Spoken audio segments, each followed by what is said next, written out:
Ladies and gentlemen, good day and welcome to the Sundrop Brands Limited Q3 FY26 earnings conference call. As a reminder, all participant lines will be in the listen-only mode and there will be an opportunity for you to ask questions after the presentation concludes. Should you need assistance during the conference call, please signal an operator by pressing star, then 0 on your touchtone phone. Please note that this conference is being recorded. I now hand the conference over to Mr. Ajay Thakur from Anand Rathi. Thank you, over to you, sir. Hi everyone, good afternoon. I welcome you all to the third quarter and 9 months earnings conference call for Sundrop Brands. From the management team, we have with us Mr. Nitish Bajaj, Group Managing Director, Mr. Ashish Kumar Sharma, CEO and Executive Director, and Mr. KPN Srinivas, CFO. Without wasting much of our time, I shall hand over the call to Mr. Nitish Bajaj for his opening comment, which will be followed by Q&A session. Over to you, sir. Thank you so much, Ajay. Good afternoon, all the members of our community who are on the call. I'm very happy to be with all of you and sharing our Q3 update. I assume you have all got the presentation which was loaded. I will keep referring to the slide numbers as I talk through the presentation. I am starting with slide number 3, where I am quickly recapping the vision and mission we had set for Sundrop Brands as an organization. We continue to be in the path of delivering joyful food experiences to the evolving modern consumer, of course through launching innovative, delicious and convenient food solutions. And you will see a lot of innovations which have come in the last few months as we have embarked on a new journey for Sundrop Brands. Moving on to slide number 4, again a quick recap of why this platform is very attractive for all of us who are associated with the business.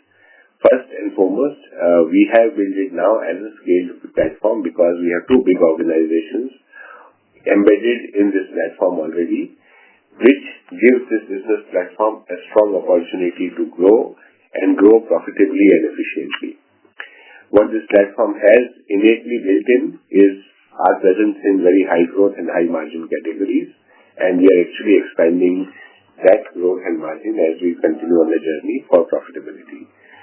Second is, we have built in a very strong renewed focus driven through advertising, communication, brand building and innovation on the core portfolio. So we have taken very strategic calls on which portfolios we will invest on, and we continue to do that with a great precision in our journey for profitable growth. Third, which we will also take you through, and we have talked that as a strategy, we are increasing our growth in fast-growing alternate channels, and those are reflecting very strongly in our business performance. Fourth point, which is our extremely high focus on very capital efficient way of building the business. So we are now very strongly focused on taking strategic calls on putting our investments where we can drive high ROI for the business, and that results in improved performance on EBITDA and PAT margins in the longer term. And last, of course, which is the thesis of this platform, we will, beyond organic growth, keep looking externally for external opportunities to build this business inorganically as well. This platform, I'm moving on to slide number 5, is a combination of 3 big brands.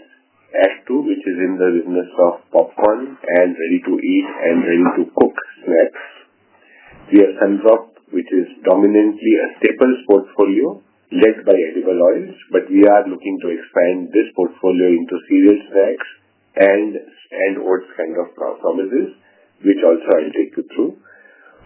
Third is, of course, the Del Monte franchise, which is a very large global brand, innately trusted by the consumers for high quality products, which is into culinary, which is into Italian, which is into packaged foods. So fairly wide and broad portfolio, which gives us a foothold in the large packaged food industry. Coming to Q3 results on slide number 6, we have continued our strong growth momentum in quarter 3 as well. At a consolidated level, we are growing at 10% on revenue, Our B2B growth, which is innately built into the Del Monte business, and B2B is about 40% of Del Monte revenue, continues to be strong at 9% growth. I talked about alternate channels. Our e-commerce growth remains very strong at 31% growth in quarter 3 as well. We are continuing to invest strongly for growth, so our advertising investments are reflecting ahead of curve growth of 22%. What is very important for us to look at is how we have done on margins and how we have done on EBITDA. And I'll explain these numbers as I come in the end, but at an overall level, our focus on driving margin expansion continues, and we are seeing sequential improvement in our margin expansion. At the end of quarter 3, we have had about a 330 basis points improvement in our gross margins, dominantly driven by foods business within Sundrop and Del Monte. We, of course, also have an edible oil business and an olive oil business in Del Monte. That business, because of the commodity cycle where we are seeing inflation, especially in edible oil segment, has been more at a protect absolute margin strategy rather than a percentage margin. So our gross margin expansion is dominantly coming out of our foods business. And as an outcome of that, we have seen an 80% growth in our consolidated EBITDA at the end of quarter 3. Same numbers when I contrast on slide number 7 to our YTD results. Growth identical at about 10%. B2B growth a shade higher at about 12%. E-commerce growth again shade higher at about 39%. Advertising investments again shade higher at about 37%. Gross margin I talked about is improving sequentially. So while our Q3 improvement is about 330 basis points, at a YTD level, our margin improvement was about 230 basis points. EBITDA again is improving sequentially, so YTD growth is about 40, while Q3 growth was in specific at about 80. So very strong numbers both at the Q3 and YTD levels. Just moving on to slide number 8, if I just break them down between Sundrop and Del Monte, Sundrop accounts for almost 57% of the group turnover now, growing at 10% on YTD basis, 11% on Q3 basis. Last year growth was 5%, so it has accelerated the growth momentum, and you will see that in numbers. Del Monte, which is 43% of business, growing YTD and quarter 3 both at 8%, a shade lower than FY25 growth of 13%, but that is dominantly explained by olive oil business, where commodity prices have actually gone down, and we have given the pricing benefit to consumers, which is leading to a value decline. But we have very strong volume growth in the business, which means that as a sustained business outcome, even Del Monte growth should be longer term, much better than what you are seeing right now. Moving on to slide number 9, and this is more about portfolio calls which we had taken. We had said our focus of investments will be on the packaged foods business dominantly, and we are staying true to that path. We are investing specifically on popcorn business under Act 2. We are investing on peanut butter business again under Sundrop. In Del Monte, we are making investments on our culinary business, which is spreads and ketchups and mayo, and also on the Italian range.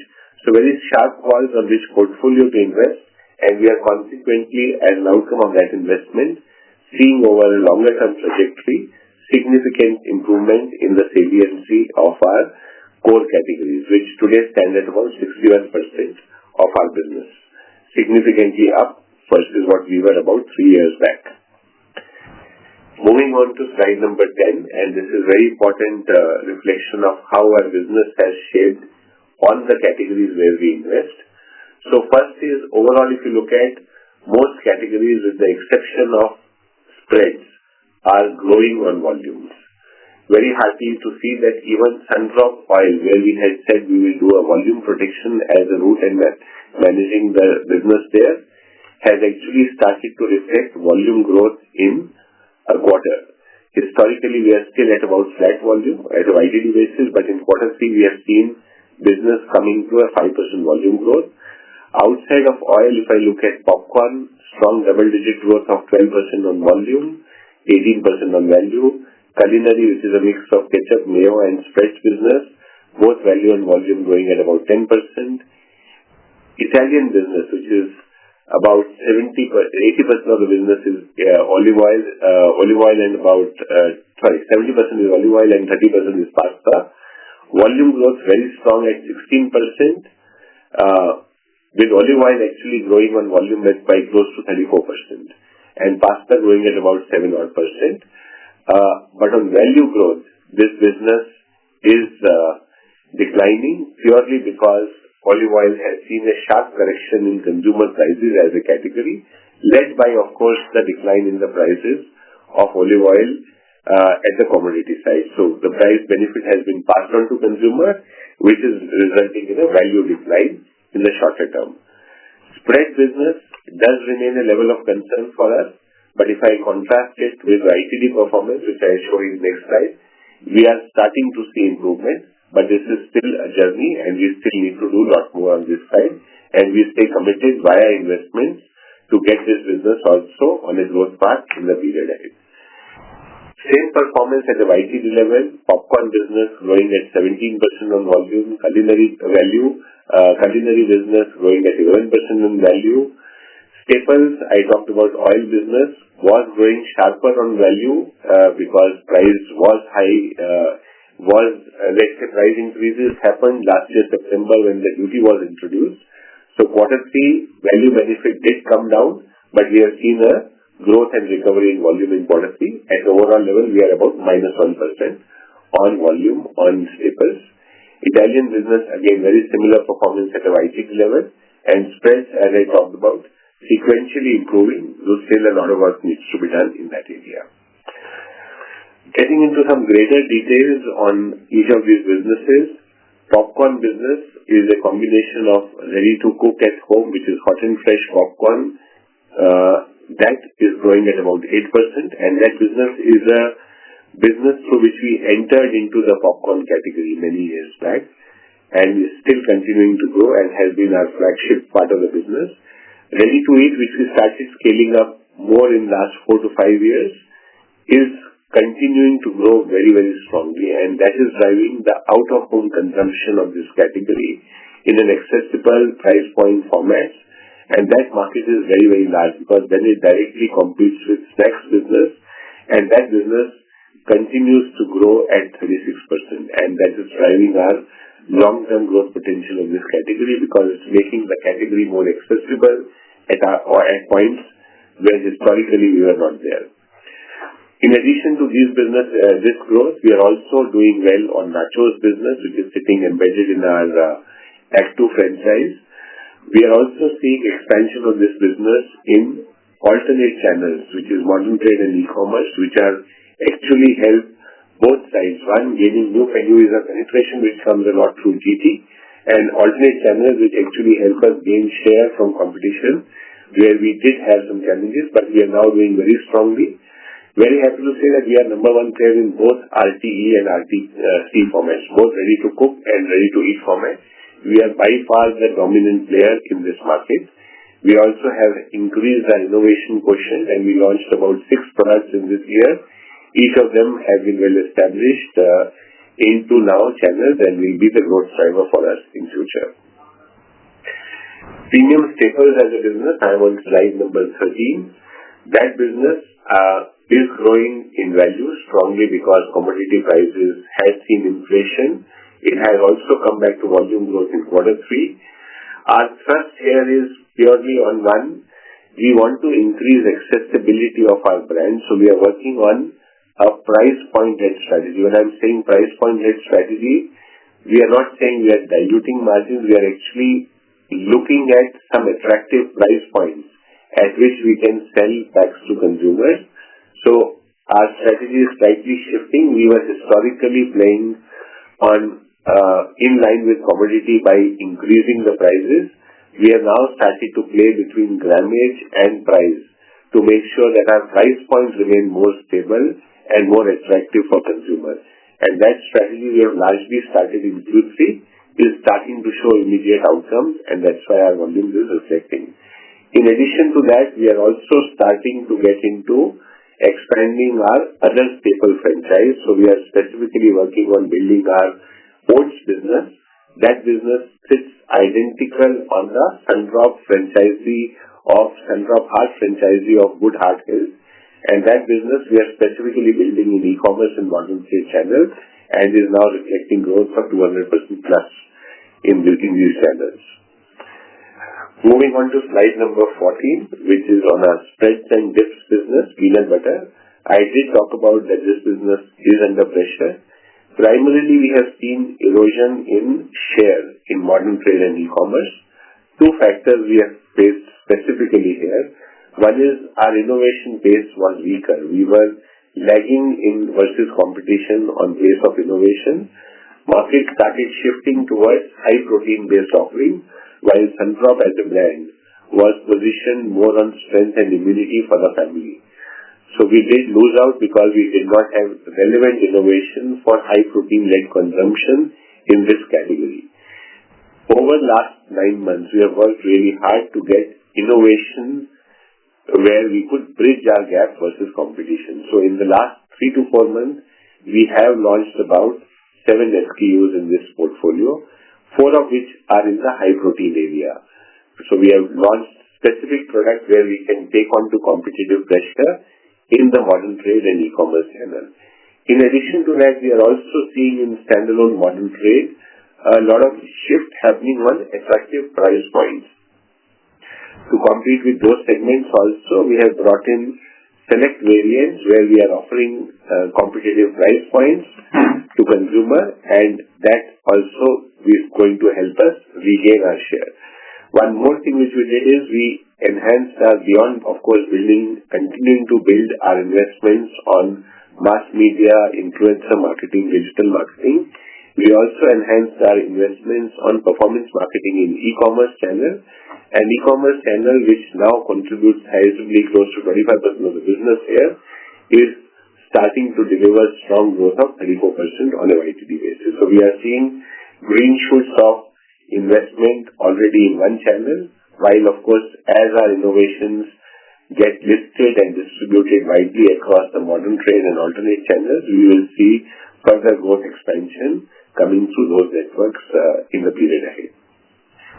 Moving on to slide number 15, culinary, which is a mix of ketchup and mayo as a business, doing very well on the back of growth in both B2B and also in organized retail. So we are seeing very strong growth both in spreads and in ketchup and also in mayo and spreads in B2B side as well as organized modern trade side, and that is driving very strong growth for this business. That is a strategy we will continue to do on. We will continue to make sure that we invest on discoverability and visibility of our offering in modern trade, in food services and e-commerce channels to expand the growth. Italian business, I'm moving on to slide number 16. I did talk about softening of olive oil commodity prices. We did pass on the benefit over Q1 to Q3 sequentially, and because of which we are seeing a value decline in this business, but the price correction has also stimulated very strong volume growth. We are growing at 34% on YTD basis, and that's a very good sign for a longer term trajectory of this business. We do expect the commodity prices to remain stable in this, and hence we also expect our growth momentum on this business to continue and turn value positive in the period ahead. Pasta, which is again, as I talked about on YTD basis, is growing at about 10%. This growth is also driven both on organized modern trade and e-commerce on the back of increased marketing investments. Moving on to slide number 17. On e-commerce business, if you look at YTD basis, we are going at about 39%. This growth is fueled by quick commerce, which is growing close to 50%. So there is a sequentially much better performance on quick commerce as a channel, and that is helping us expand business in a big way. What we are also starting to do is we are starting to leverage this channel to build our future categories. So a lot of investment is also going on innovation, new launches, and expanding our footprint in emerging categories of oats and breakfast cereal, which would potentially create some future heroes for us for larger distribution expansion because we do have a network which is ready to take this into general trade. Overall brand spends, and we have been talking that we will, as a business, increase our marketing investments. We will drive growth, and you would see that our investment momentum is continuing. We started that journey largely from November last year. If you would recall, we had started expanding our investments from Q3 of last year. So while on a YTD basis, our overall investment growth is close to 37%, even in Q3, we are growing at about 22% on our marketing investments. So media and also performance marketing investments driving e-commerce business, they remain strong and they are helping us drive acceleration within the channel of e-commerce as also our acceleration of growth momentum in other channels, which is in the traditional trade space. One big journey which we talked about in last quarter, which is around Salesforce automation, that is very critical for us to improve our productivity and improve our distribution metrics and also help us build very strong ecosystem for innovation expansion, is to get our Salesforce system automated. This journey we started in Q1, and as we can see, we have already got almost about 58% of our network which we cover through a dedicated field force on a mobile interface. So we do get today for these about 220,000 outlets. We get full KPI visibility of what is the product we are distributing, what kind of frequencies people are buying, and that would become a very important and critical data for also to look at synergies of business with Del Monte, where we already have an SFA in place. So that's work going on in good speed. We expect to close this entire coverage of 375,000 outlets on our mobile app by end of this financial year. Margin improvement, and this is very critical because largely our growth is fully funded through expansion of margins in the way we are investing more on brand building, but we are also creating constantly a pool for being able to invest higher in the business. Work has been going on both internally through our own team and also using external partners. We did talk about that in the last meeting. That has helped us expand both on the material margin side as also on the other expenses which are primarily in the area of manufacturing and logistic costs. And we have seen sequential improvement. So while at a YTD level we are seeing overall improvement of, let's say, close to 230 basis points, at a Q3 level that number is close to 330 basis points. And a fairly healthy mix between material costs, which is adding about 230 basis point improvement, and manufacturing and other logistics costs, which is also giving another 100 basis points improvement. Moving on to slide number 21, and this is around making sure that we continue to bring innovative, delicious offerings for our consumers. We have expanded our innovation phase. We have launched 70 plus new products across the franchise of Actu, Sundrop and Del Monte.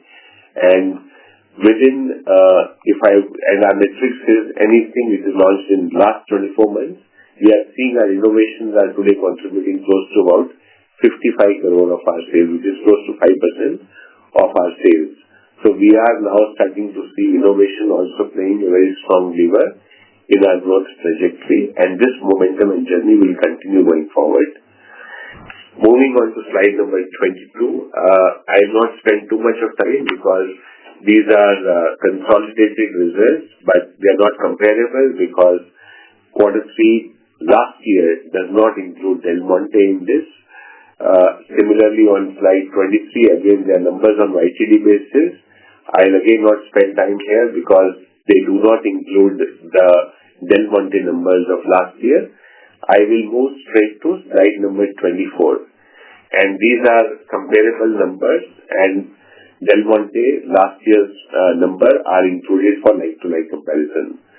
So some of the key things which I would want to highlight, we have talked about that at the EBITDA level we have improved about 80%. So we have seen strong improvement in our EBITDA margins. Some of the call-outs I would want to make, which are important for us to understand, Employee expenses here do not include the ESOP charges. ESOP is a non-cash expense. We have rolled it out as a five-year grant. The grant, the way the structure is front-loaded in provisioning and allocation, but also as an outcome. It is a very strongly outcome-based grant, and a very high percentage of this grant is linked to performance, and performance milestones are year 3 and year 5. So while we continue to see allocation to the P&L linked to the grant which is being made upfront, the real encashment of this grant or vesting of this grant will happen linked to strong performance milestones at end of year 3 and year 5, a larger part of it.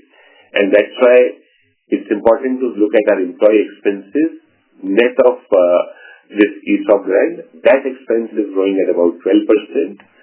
And of course, we are creating some structures which are important for us to grow business, and that's leading to a marginally higher employee expense growth in shorter term. But if we look at other expenses, which is where our manufacturing, logistics, SG&A expenses beyond just the employee expenses, those we have been able to control very well, and they are only seeing an increase of 2%.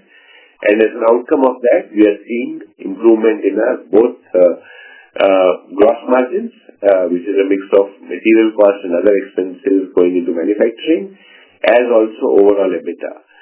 One more call out is we have taken some of the one-time costs which have gone towards projects which are advisory service kind of projects for improving margins, and that expense was higher in quarter 2. We had shared with you. I'll again recap the YTD number.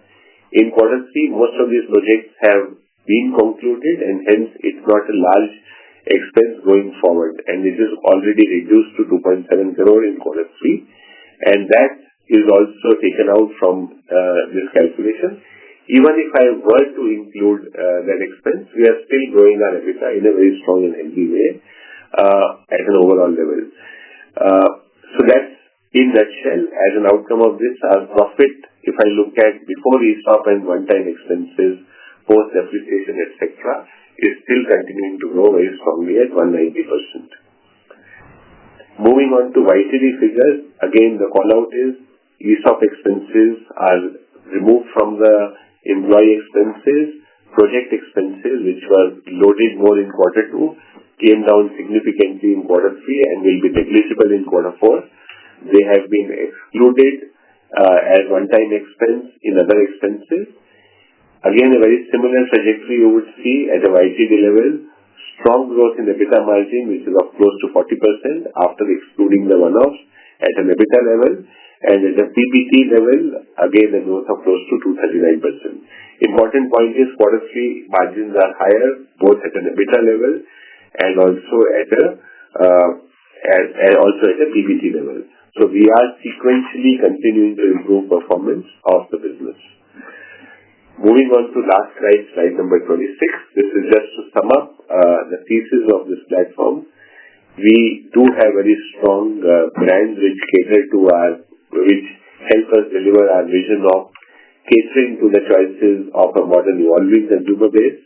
We do have very strong consumer trends which are supporting the growth and consumption of packaged food, the industry which we operate in. Our brands innately sit in high growth and high margin categories. We do have leadership position in some. We do also have a challenger position in some, where we are seeing in both of these focus categories, we are seeing a significant headroom for growth, either through penetration expansion or through share gain or a combination of both. And to deliver that, we continue to invest heavily, and that is driving us help and accelerate our business growth while retaining the innate core of making sure that we make capital efficient investments going forward. And there is complementarity of businesses between Sundrop and Del Monte. We have talked about it. As a quick update, we are now increasingly start to leverage some of the complementarities, and results of that should start coming in period ahead. One or two call-outs we can talk about. We have looked at CFA consolidation. We did one set of that in quarter 3 and quarter 4 in 2 of our CFAs, and we will go forward to and consolidate more of our backends wherever we can to bring complementarity. We are also starting to leverage strength of B2B for Sundrop and the strength of B2C for Del Monte, using alternate strengths of the two companies. And overall, you are aware, this business is backed with a very strong management, which have proven credentials to drive growth, profitability, and value creation. Very happy to conclude my address and look forward to your questions. Thank you so much. Ajay, back to you. Thank you very much. We will now begin the question and answer session. Anyone who wishes to ask a question may press star and 1 on their touchtone telephone. If you wish to remove yourself from the question queue, you may press star and 2. Participants are requested to use answers while asking questions. Ladies and gentlemen, we'll wait for a moment while the question queue assembles.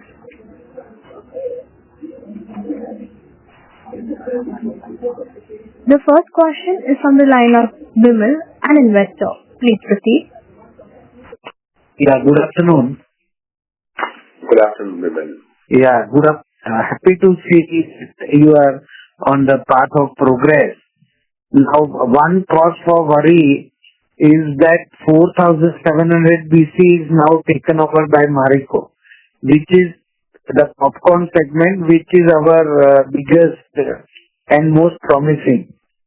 So, how are we planning to, face this? Channel expansion is actually institutional. We are not there. Even last management, I had said that we should look at institutional in a big way, because that is a totally untapped market, and they will come into it. If we don't enter, they will definitely enter. So, how are we looking to safeguard our market share from 4,700 BC? Sure. That is the first concern. I am a shareholder for 8 to 10 years, and it was quite a disappointing journey. I hope new management will take it forward, and the good points of this company, these products, will help us to grow and create shareholder value. Sure. Thank you, Vimal. Vimal, should I answer it? Yeah. No. Yeah. Only. So, thank you, Vimal, for staying invested with us on the business. Overall, you're right that yes, we have a new competition, and competition in a category which is yet to, let's say, has a huge penetration opportunity growth. And they have more coverage also. Retail coverage is much higher. Sure. Yeah. So, see, the way we look at competition, competition also spurs growth of categories. So, many a times competition is also a good sign, because it, one, gets more out of you, and second, it also gets more out of consumers. So, I would also see competition also to help us drive penetration on this category. Inherently, what is strength for us? If you look at some of the things which are very strong for our business, we do have a very strong standalone reach, but we also, through the wholesale channel, go much deeper and wider in the popcorn category. We hold a very strong price point of 10 rupees, and we have a very strong, efficient backend which supports the price point of 10 rupees. And that is one of the moats in this business, very difficult for all the players to break. Coming to specific, you're right, Marico per se has distribution strength, but they will also have to build their strength a lot in the back end if they have to compete with us in the business. Second point you made was on the institutional side. On the institutional side, 4700 BC is dominantly present in PVR through the cards. What you consume on the counter is not 4700 BC. That is actually PVR's own brand and business. I don't think that business is being accessed by Marico. That business remains the PVR's own business, in my understanding. But that aside, institution is an opportunity. We are alive to this. We are now starting to work with our B2B. No, sorry to interrupt. Just by institution, I meant HoReCa and education and all these call centers and GCCs coming up. You can be present in there. Yes, I was coming to that. Coming to that only, Vimal. Through our Horeca network, which is embedded with Del Monte, we are starting to work at looking at some of the institutional opportunities in this area. So you will see in the period ahead work coming on in the area of institution, leveraging the network of Del Monte. So that is in our plan. So we will work to expand in this area. Overall, on the competitive intensity, we have already said for us, it is a very, very important growth driver. We have enhanced our marketing investment. We have a strong headroom for growing penetration in this category, as also distribution in this category. We are continuing to invest solidly. And I would say almost like 40% of our marketing investments go directly on popcorn business in Sundrop side. That will continue, and we are expanding our investment. So we are very well committed and focused to make sure that we accelerate the growth of this business and continue to drive the penetration of popcorn in our country and hence deliver a much larger shareholder value. Yeah, so sir, don't take it as a negative thing, but see what has happened, our spread business also, we were the pioneers. And then now competition is, so same way it should not happen with popcorn, which is our, you can say, crown jewel, So that's why, that's the concern. I'm still very positive on the company, but as a shareholder, it's our duty to just bring certain concerns to your attention.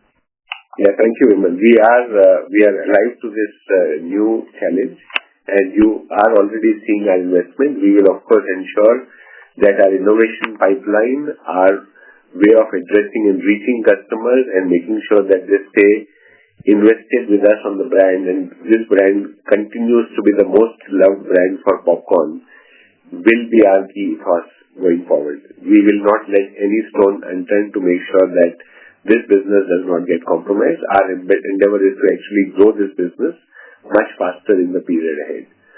So we will stay committed to that. Yeah, thank you. Thank you. Thank you. Before we take the next question, we would like to remind participants that you may press star and 1 to ask a question. The next question is from the line of Kiran Gandhi from Jagro Cap. Please proceed. Hello, sir. Thanks for taking my question. I hope my voice is audible. Kiran, you could be a little louder. Hello. Just a minute.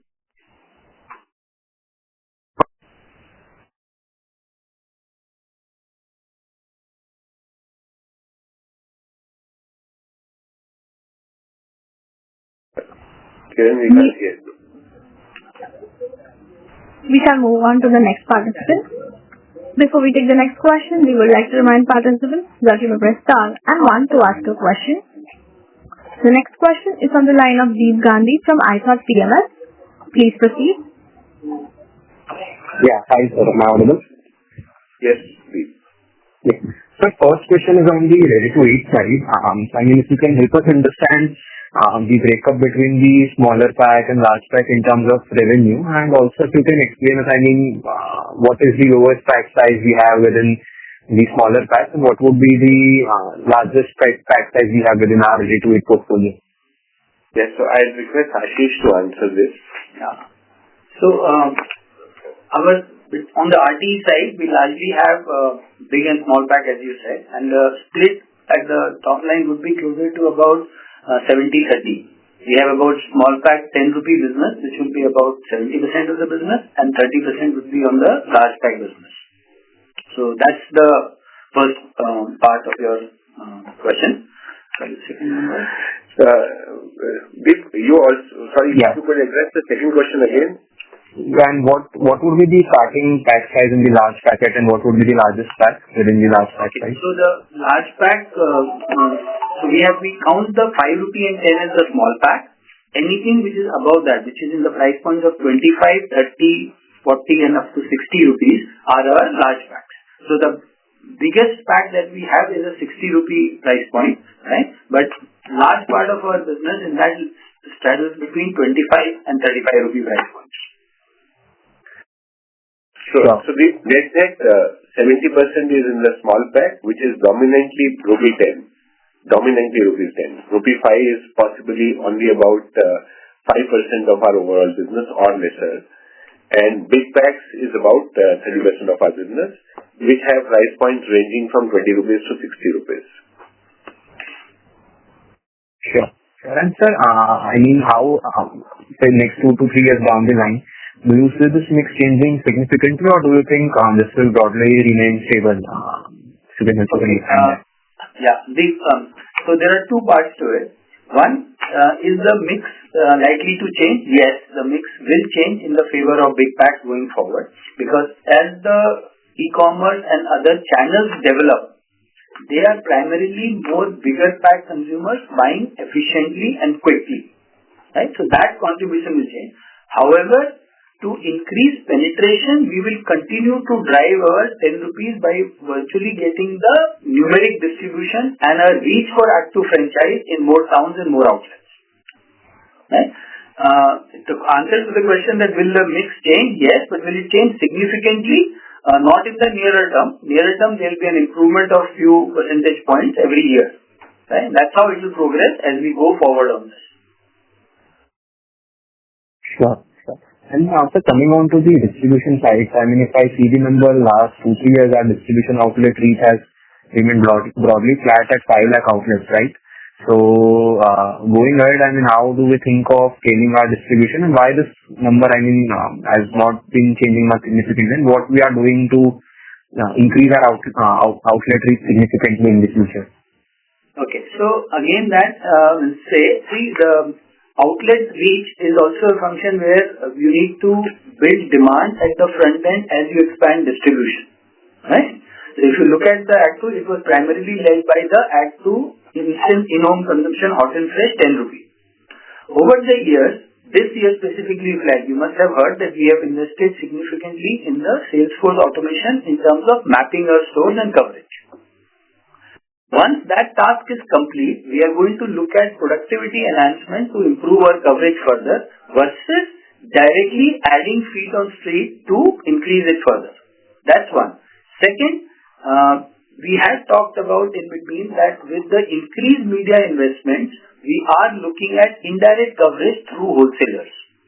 And the third which is happening is that there are moving wholesalers which largely distribute the RTE. On the back of that, also with them, we are riding on increasing the indirect distribution. So while there will be improvement in direct coverage, right, that will be at a slower pace, but overall reach of Act 2 will continue to grow at a good pace in the coming years also. Sure. So any number you have in mind next 2 to 3 years, 5 lakh outlet, what is the vision which the company has set to take this number to? So let me step in here, Deep. As Ashish mentioned, right now we are focused on productivity of our field force. We do have a Salesforce automation tool being developed, which is bringing entire network into productivity. Through that, we are also going to get a handle of how many wholesalers we directly deal with and what kind of indirect distribution we can reach out through. This exercise we expect to complete by, as I talked about, by end of this financial year. But let's say get a deep down understanding of the productivity ROI of our coverage. We will have an answer by September of 26. That is the point when we will pivot to say what numbers we really want to chase, because we are very focused on making sure that we do an ROI embedded in the principle of coverage expansion. It is always more efficient to do it through a wholesale or indirect channel at a particular turnover of an outlet. But if, let's say, we do find that our lowest denominator of the outlets are also giving us 1,000 odd rupee business, right, I can directly expand my coverage. So allow us a time of about 6 to 9 months where we get a full clarity of throughput from our smallest of outlets, based on which we will pivot to a strategy of how much numerically we want to expand directly versus how much we want to continue via indirect channels. At this point of time, management hasn't put a number yet because we don't have a very strong handle of our per outlet productivity at the lowest denominator level. So just one last question, if I can ask before I join the queue. So I mean, we've broadly set a target to double our top line in next 3 to 4 years. I think the last few calls we've been talking about that aspiration. But this year, if I see, I mean, our growth, I think year to date versus the growth in the foods portfolio is around 8 to 10%. And if we want to reach to that target in next 3 years, the ask rate is much higher than what we are growing currently. So, I mean, if you can help us understand how are we thinking about it, and specifically, I mean, if you have modeled it to this extent that how much of this 3,000 crores number we will reach through the volume expansion in our core categories, and how much will be through distribution expansion which we are trying to do in Del Monte through getting an entry in general trade. So that will be it. Thank you. Sure. So you're right. We are a little softer versus our growth ambition of doubling the business. Doubling the business will require a CAGR of close to 15%. We are currently sitting at about 10% growth. But you also need to see that we started our investment journey largely from quarter 3 of last year. And sequentially, we have been moving our momentum up. It is a journey for us to build the scale and size for sure, and we are committed to say that we will expand our growth rate going forward. Referring to a question on how much volume and value, broadly I would say the split of volume needs to be, because if you look at the country as a whole, we are seeing in most categories where we operate in volume expansion of close to 6 to 8%. So in our context, if we want to gain share and stay ahead of category, each on volume side, we will need to outperform at least by 3 to 4% versus the category. So if categories are operating at 6 to 8, we will need to come to more like 9 to 10% on volume growth and balance to come from value. That's the way I'll say 2/3 to come from volume and 1/3 to come from value expansion in the mix. As we see more premiumization happening, and if, let's say, there is a slowdown in the volume side, this may become 1:1 as well, which is 50-50, which is 7.5 on volume to 7.5 in value. So shorter term trajectory will pivot more around volume growth, but as we get into forward years, beyond year 3, I would say it will trigger traverse towards more than equal value and volume growth. Sure, so that was helpful. I'll join back to you. Thank you. Thank you. Before we take the next question, we would like to remind participants that you may press star and 1 to ask a question. The next question is from the line of Kavin Gandhi from Capgro Capital. Please proceed. Hello. Thank you, sir, for taking my question. I actually dropped out from the queue earlier. Sir, my question was more on the gross margin factor. Last quarter, you actually reiterated that to reach 9 to 10%, we will have to have a gross margin of almost 40 to 45%. And even though we have actually seen a growth of 220 basis points, it is still around 37%. So how do you see that? So basically, how do you see the roadmap of gross margins expanding? Yes. That was my first question. And second question, sir, as a KPI to track with the company, do you focus more on the value growth or the volume growth? Because there are 3-4 categories. So how do you see that as a KPI to track? Thank you. Sure. So let me first answer your question on the margin side. We define 2 particular margins in our own way of numbers, so I'll explain to that. One is what we call as a material margin, which is purely our realization net of raw material and packaging material costs. And that number needs to be close to 40% for us.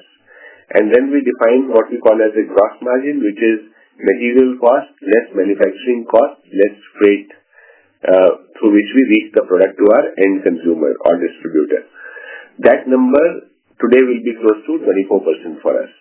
So our material margins will be close to 40. Our gross margins, which is material minus manufacturing and freight, will be close to 24.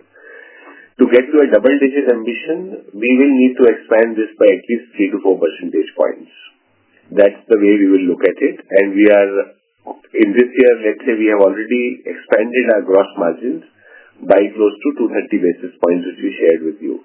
we need to do another journey of close to another 3 to 4% on this over the trajectory of next 3 to 4 years to get to over the trajectory of next 3 years, to get to a double-digit kind of margins in the business.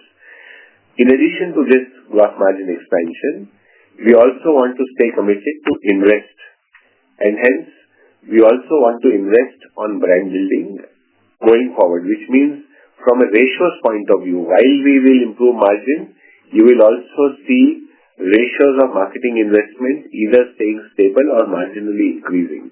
We do not expect our marketing or media investment as a percentage to business to go down. What you will also see going down is our fixed costs, which is our people cost and other SG&A costs, which today stand close to 14%. Those two also come down by another 3 odd percentage points in the next 3 years. So broadly, I would say look at the journey as expanding margin by 3% and reducing costs, especially on the SG&A side, by another 3%, but see marketing expansion of 1 to 2% as our journey going forward. That was first question. Second question you had asked me on is the KPI around value growth or volume growth? At immediate term, I did explain our focus is more on driving volume growth. We do have fairly large, well-distributed business in Sundrop, where intrinsically there is a strong headroom for category expansion, and we are focused there on value growth, on volume growth. We also have some pivots in our business of Del Monte, where there is an opportunity for value growth as well. And that's why in the short-term trajectory, we are looking at a volume growth close to 2/3 and value growth close to 1/3 of our total growth trajectory. Longer term, we would say it may become 1:1 on value and volume, which is what I had explained in my earlier comment. I hope this answers your question. Okay, sir. Sir, one last question which I just wanted to clear. Sir, recently promoter has increased the stake by 4.99%. So basically, since it was an off-market purchase, just wanted to know the seller of the transaction. And also why the promoter needed to leave the entire holding for 33%, because that has actually impacted the price of like 30% decline in the last 2 months. So just wanted an explanation and your view on the case. Okay. So I'll tell you the first answer to the first question. Del Monte Pacific was the shareholder which has exited or let's say reduced their shareholding from 15 to 10, and that shareholding has been increased by promoters. So TagTag, which is TagTag, has increased their shareholding by taking the part shareholding close to 5% of Del Monte Pacific. And Del Monte Pacific had also in their announcement talked about bringing it down further by another 5%, which also will be taken by TagTag in let's say post this financial year, in the next, I'll be part of next financial year. So that's one. And second, I think on the second question on why they had to leave, I would say it's more a internal call at the investor side on how they want to fund their proceeds. So it's not something which I directly influence or have a control on. Okay, sir. Thank you. And just one more addition to what Nitish has said about volume and value growth, especially on the active side, which we mentioned, that almost 55 to 60% of business is in 10 rupee price point. You will always be looking at value growth because there we don't tinker with price point but grammages. So tonnage can be at times little deceptive. Value growth is a better reflection of the health of our business. Okay, sir. Because the unit growth syncs with the value growth there. Yes. So we are committed to acquiring new consumers and growing our business with them, but that's just a price point game that we play, right? Especially in the GT market. Yeah. I think you're right. So Ashish, thank you for correcting. In some places, instead of value, we use the term value or volume, we use the term unit growth. Yeah. Especially in our 10 rupee price point, which is a large part of our business, unit growth is the key metrics we go for. Yeah. Okay. That was helpful. Thank you. The next question is from the line of Naitik from OHM Portfolio. Please proceed. Hey, thank you for the opportunity. Sir, in the spreads business, two things. One is, what is the availability of the protein-based peanut butter that we've launched? And how are we priced there vis-a-vis the competition? I mean, have we priced ourselves a tad lower to the competition, or what is the strategy there as far as the protein PB is concerned? Yeah, Naitik, so you're right. So when we looked at the peanut butter portfolio, we said we need to do a premiumization work, and that had to be created on basis of two important consumer needs and differentiation.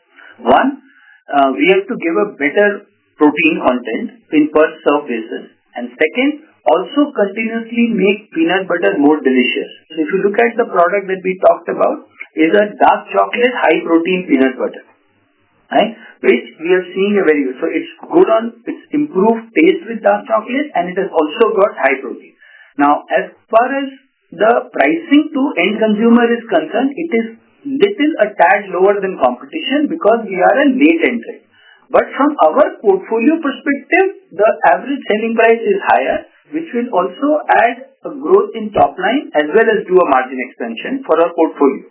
But since we are a later entrant challenger, in the initial phase to improve our trials, we have kept it a little tad lower than the competition. Okay, and here, the competition for you are all these new age players, because whenever I open a Blinkit or a Swiggy, all I see is very new names. They are not marquee legacy names. Yeah, so actually in the chocolate, if you look at the dark chocolate high protein peanut butter segment, right, the real competitor for us is MyFitness and Pintola, and they are both new age players. And as you see, in the question earlier, we were very strong in GT, in peanut butter, and in modern trade. What was happening was, it was a table spread. The new age players did better than us in e-commerce and quick commerce. Having said that, in the last 1 year, we have significantly focused on e-commerce and quick commerce, and also now launching products which are good for the channel. And you will see that's the reason our growth rates are now coming back on peanut butter in this channel, both improving in terms of unit, margin, and average selling price. So, are we also aggressively pushing this product in the traditional channels of MT and GT as well, or we are still focused on the QC or other e-commerce categories for at least our routine? Yeah, and I think one of the decisions that we have taken, right, which is that there will be some innovations which we will first scale up in e-commerce and quick commerce, because our ability to invest and generate demand locally on a platform is much higher. Right? So what happens is, once it builds traction, and the metrics that we monitor for ourselves is listing, daily run rate of pieces, and the number of dark stores that we are covering. Right? Once we start getting repeat from there and have created consumer awareness locally, because that's easy to scale and test, having a good formula on it, we move to modern trade, and then we move to general trade. General trade requires a mass media support beyond a point. Right?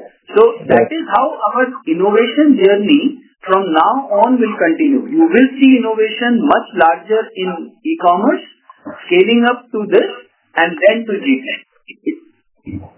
Right. And coming back to staples, just to complete this, on high protein, right now the focus will be e-commerce in a big way and select modern trade. Sure, thanks. One last quick question on the staples. What's our longer term strategy there? Do we intend to be in this segment for, let's say, over a 3 to 5 year period, if not lesser than that? Yes, so staples is a contributor to our margins, and it also gives us a scale and size in the business, and hence we intend to continue. That's first.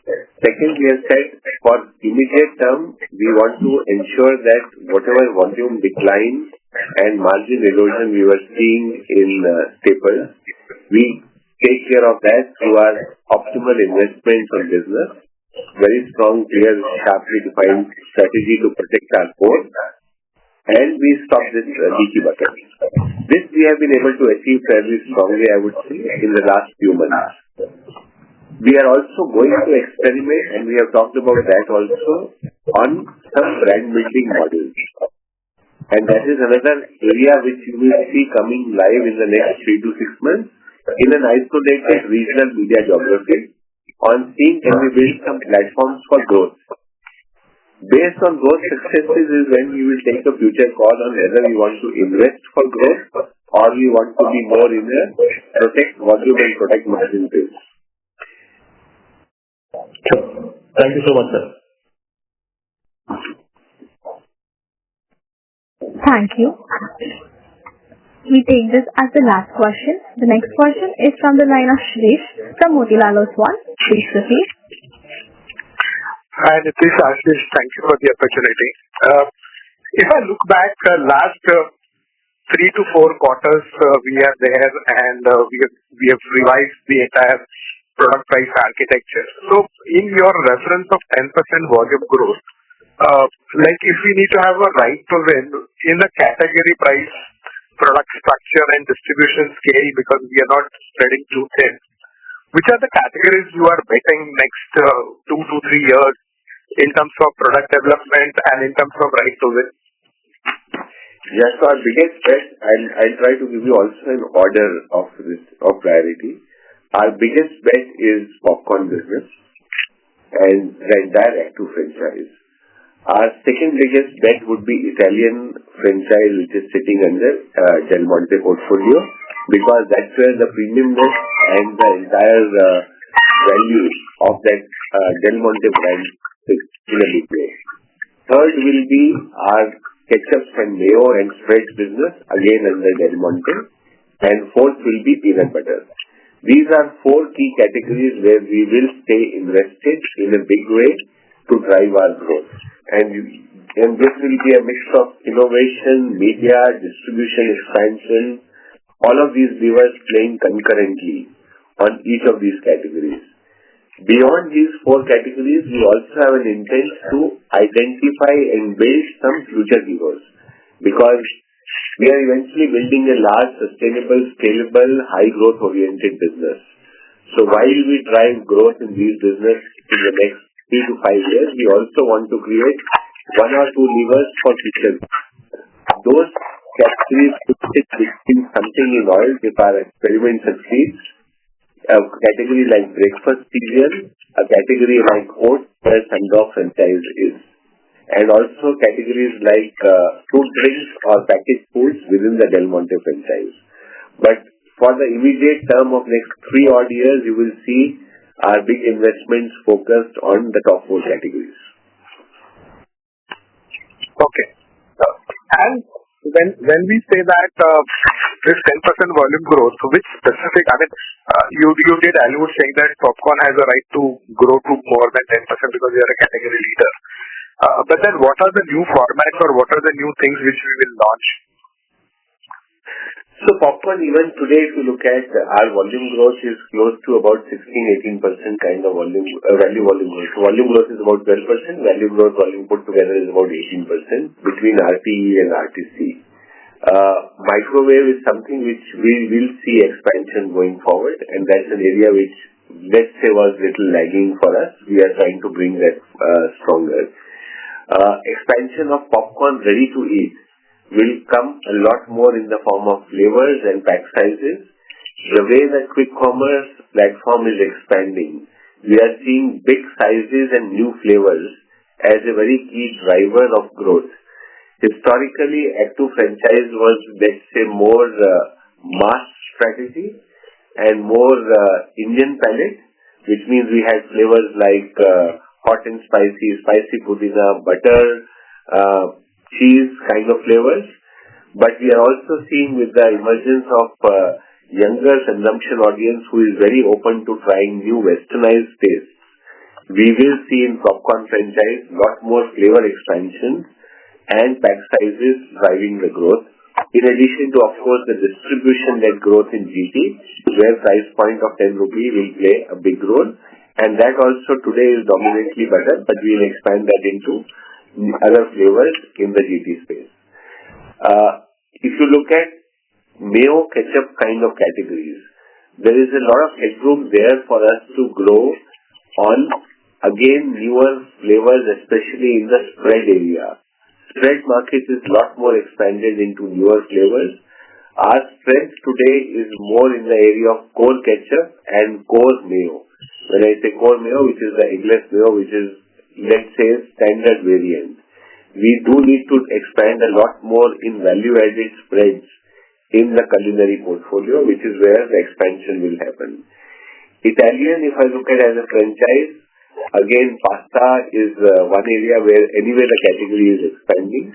We were missing out presence in some of the places like macaroni segment, which is very large in the country. We will look to expand that. In olive oils, again, we are very strong in pomace, but we wanted to also build a franchise in extra virgin and extra light oils. So those will see expansion going forward.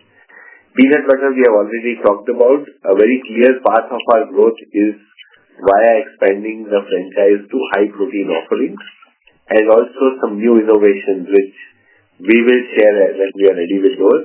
But we are doing a very healthy mix of great tasting and better for you high protein variants. So our innovation pipeline is looking at taste and better for you concurrently, and we already have some of unique products like peanut butter jelly, which gives the protein and also gives a great taste and easy spreadability.